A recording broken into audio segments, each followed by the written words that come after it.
Halo semua, selamat datang di channel ini. Pada video kali ini kita akan membahas terkait dengan beberapa pertanyaan yang masuk di kolom komentar video saya sebelumnya terkait dengan nasib tenaga honorer yang baru yang memiliki masa kerja baru 2 sampai dengan 3 tahun. Apakah juga ikut diangkat PNS sesuai dengan rancangan perubahan Undang-Undang Aparatur Sipil Negara?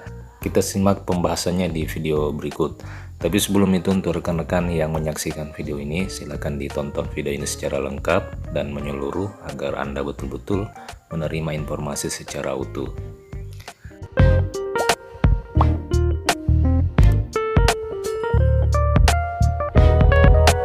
Rekan-rekan sekalian, seperti diketahui bersama bahwa saat ini rancangan perubahan Undang-Undang Aparatur Sipil Negara Nomor 5 Tahun 2014 telah masuk menjadi salah satu dokumen resmi di Program Legislatif Nasional di Dewan Perwakilan Rakyat Republik Indonesia untuk tahun pembahasan tahun anggaran 2023. Jika tidak ada aral melintang, maka berdasarkan salah satu poin pasal yang baru di rancangan undang-undang ini, maka seluruh tenaga honorer yang memiliki masa kerja tertentu akan diangkat menjadi pegawai negeri sipil tanpa melalui seleksi CAT atau hanya melalui seleksi, validasi, dan kelengkapan berkas administrasi surat keputusan pengangkatan.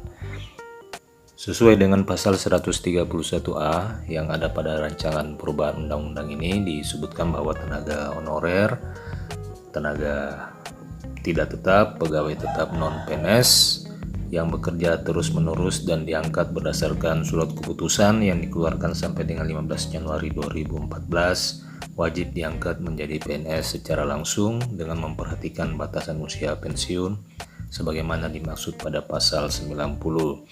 Artinya, tenaga honorer yang memiliki masa kerja sampai dengan tanggal 15 Januari 2014 akan diikutkan dalam pengangkatan pegawai negeri sipil tanpa melalui tes.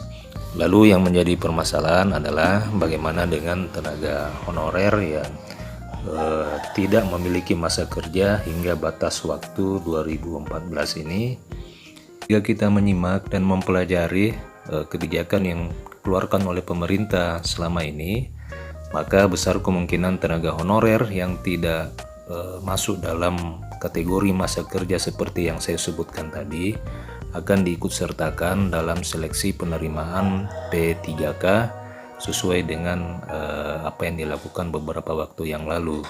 Tentunya tenaga honorer yang ikut serta dalam seleksi P3K dimaksud akan mendapatkan kebijakan khusus dan penambahan nilai atau lazim disebutkan sebagai nilai afirmasi.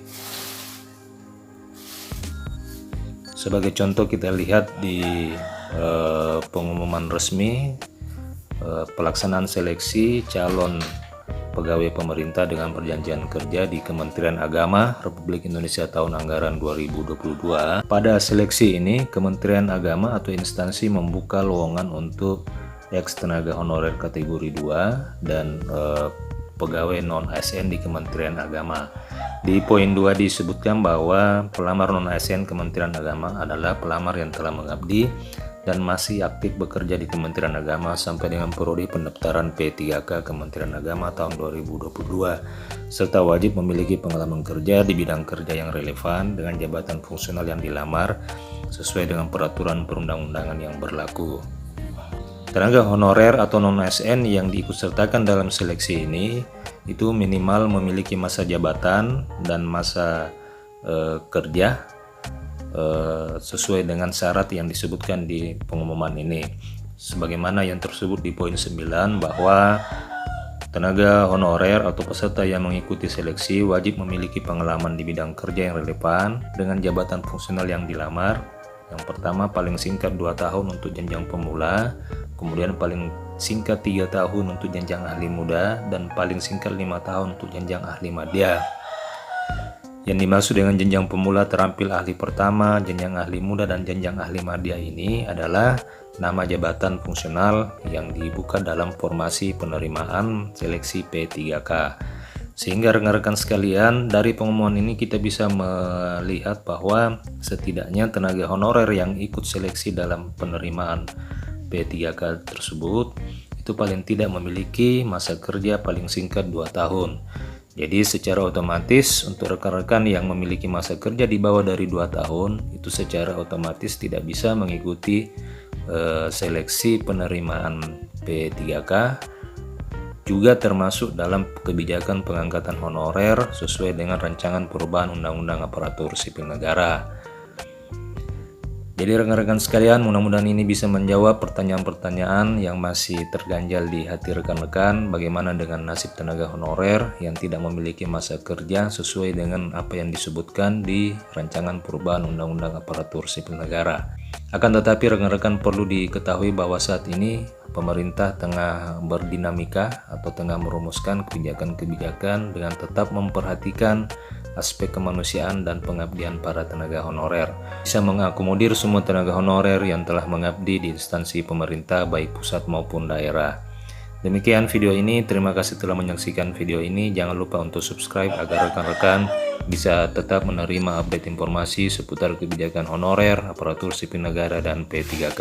Sampai jumpa di video berikutnya.